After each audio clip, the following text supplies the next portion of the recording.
Here's a check on stories we're following for you today on Robin Hood Radio. Well, Connecticut voting expansion has been put on hold. The no-excuse absentee ballots do not clear the first House hurdle. A critical first vote on changing the state constitution to make no-excuse absentee ballots available in Connecticut fell short of the required House threshold to set up a 2022 referendum on the proposition. Supporters of expanded absentee voting needed a 3/4 vote in each chamber of the General Assembly to put the proposed constitutional amendment on the ballot for next year's election. First Selectman Henry Todd in Falls Village told the board on Monday the former firehouse building on Railroad Street is deteriorating and should be considered for renovation. The structure was vacated several years ago when Falls Village Volunteer Fire Department moved to its new headquarters on Route 7. Plans for the future have been stymied by a problem of encroachment. The building is 6 to 9 inches over the property line of the adjacent Falls Village Inn. Attempts by the town to come to an agreement with the owners have not been successful, putting the building's future in limbo. Todd outlined the work that would need to be done, including a new septic system, repaving the parking lot, and renovation of the second floor. In Cornwall, plans are underway to replace a small office building at the Cornwall transfer station. First Selectman Gordon Ridgway said the structure will be placed on a slab of the current one. The old ramp will be removed, a new roof with skylights will be put along the office and barn area, and an 8-foot extension will be placed on the swap shop building for storage of tires. Station attendants Ted Larson and Will Berry agreed the project is long overdue. In Massachusetts, Egremont voters have approved cannabis license bans pending the town meeting vote. They opted to ban several cannabis licenses in Egremont, although those proposals still need to garner majority support at next month's town meeting to take effect. The 6 cannabis-related ballot questions effectively would prevent any additional retail stores from opening other than locally owned Divine Berkshires, which already has been approved, and prohibit cultivator, product manufacturer, craft cooperative, delivery operator, and transporter licenses in town.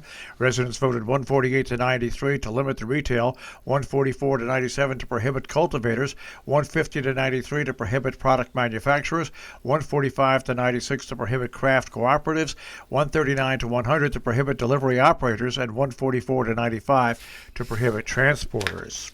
Sheffield Police is being sued by a man who alleges injury and rights violations. A Connecticut man who Sheffield Police say injured him during a traffic stop nearly 5 years ago is pressing a legal claim against the town and 3 of its police officers alleging they violated his civil rights. James Chickanato of Canaan filed the suit in June at U.S. District Court in Springfield, alleging his rights were violated when police, suspecting that he was driving a stolen car, pointed their guns at him and made him lie on the ground as they searched his car, according to court documents. Chickanato, who was later released that day and cleared of wrongdoing, claims that during the incident, police injured his shoulder, for which he had to have surgery. Connecticut Governor Ned Lamont has called on the National Guard in preparation for a potential nursing home strike. In preparation for that strike of nursing home workers, the governor has called on the National Guard for help on Monday, calling on members of the armed forces to support the Department of Public Health as needed in protecting the public health and safety in response to any potential work stoppage or strike of workers at long-term care facilities or other congregate settings in the state. Stockbridge Library presents World Evolution, Language and Change Across the Country, presented by Stuart Edelson. That is happening today from 5 until 6 p.m. on Zoom. More information at stockbridgelibrary.org. In Sharon, Planning and Zoning Commission has set a meeting for 5:30 tonight. In Cornwall, coming up tomorrow, the Board of Finance meets at 7 p.m. via Zoom. Also tonight in North Canaan, the Board of Finance meets at 7:30.